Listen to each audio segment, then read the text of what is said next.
Welcome to part 24 of this video series. Today I'm going to be discussing maintenance and caring for your hull on a small liveaboard boat. And a special thanks to those who have already subscribed to this channel.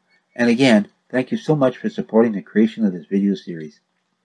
If you haven't done so already, then please remember to like, subscribe, and hit that notification bell so you don't miss any future videos in this series. And before I start, I apologize if you can hear the rain in the background. There doesn't seem to be any break in the forecast. Anyone new to boating wouldn't think this is such an important subject, but it is. The hull of the boat is the most important part of the boat as it keeps it floating. In addition to keeping all the people on board safe, the hull is also the part where the water directly comes into contact with the boat, which causes it to be damaged more frequently than the rest of the vessel. As a result, boat hull maintenance is an essential task for all boat owners. The hull takes up a massive surface of the whole vessel and requires extra care and attention. At least once a year you should do an inspection, and when it is time to do your inspections, do it properly and with care.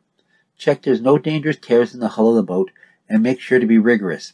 The hull of the boat is not something you want to play around with, as it is the one that guarantees the integrity of the entire vessel. And yes, of course, I have a story to tell about it. Many years ago, when I was still young, I used to have a job working on a large classic steam-powered tour boat, and it had a metal hull, and one job was in the spring the bottom had to be cleaned. The boat was kept in an area that was drained of water in the winter, and it was just blocked up in the mud. I would have to lie down in that freezing cold mud in the early spring and scrape and grind that hull clean before the owner would have me paint it with regular metal paint. Well, I quickly became an expert on what anti-fouling paint was, the different types and brands, etc., and I finally convinced the owner it was cheaper to use the more expensive anti-fouling paint than it was to have me working under there for a full week cleaning it. Plus, every time I would scrape and grind the hull, it would make the steel thinner, which means more cost in the future repairing it. I actually ended up putting myself out of a job, but I didn't care. It was absolutely awful work. I still have to paint it, but that wasn't nearly as bad. In fact, I even learned a great trick that I still use 30-some years later, and I'll get into that later on in this video. Boats that are kept on a trailer and are only in the water once in a while don't need anti-fouling. But if you're keeping your boat on a trailer, chances are you're not a liveaboard. Okay, so other than the obvious chore of cleaning your hull, why else would you use anti-fouling paints? Anti-fouling paints prevent marine organisms such as barnacles and zebras, mussels, weeds, slime, and algae from attaching themselves to your hull. You can get a buildup in fresh or salt water. I had a new boater once tell me he wasn't going to bother because he just puts his boat in a lake in the spring and removes it in the fall. However, as he learned by fall, he had 1.5 inches of algae to remove. Having growth of any kind on your hull is bad. Marine growth like algae can severely slow you and increase your fuel economy. But if you live in salt water, you can and most likely will get barnacles, and they're the worst. They are really hard to remove, usually needing to be scraped or ground off, which is not only hard work, but it's not great for your hull. And if you have a metal hull and they're left on for too long, even though the barnacles themselves won't damage the hull, as they get larger, their bases can get through all the layers of paint, right down to the bare metal. And once the steel is exposed to the water corrodes the metal, damaging the hull. For liveaboards who are snowbirds and spend their summers in fresh water and their winters in salt water, there is one advantage to your lifestyle, and that is barnacles only live in salt water, and they usually come off by themselves after being in fresh water for a period of time. If you have barnacles, and it's time to clean them, then attempt to go up a freshwater river for a while first. It's much easier to remove them. If you pull your boat out of the water to clean them, it's actually much harder to scrape them off because the cement they use to attach themselves dries out and becomes much stronger. Anti-fouling paints can be broken down into two basic types. The first is the ablative type. That erodes over time. Basically, as barnacles or algae, etc. try to stick to the paint comes off. These are also known as self-polishing, soft, or eroding paint.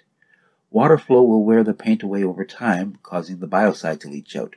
The faster your boat speed, the faster the bottom paint erodes, and the more often you must apply it.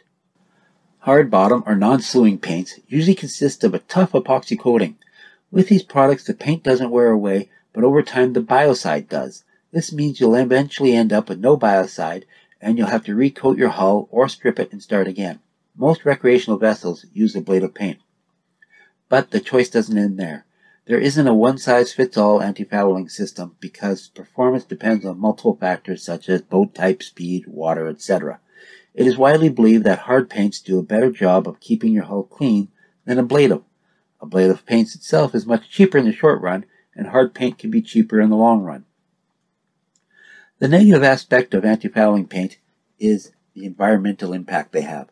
Because they use biocides, which is basically poison, they can kill more than what is just growing on your hull.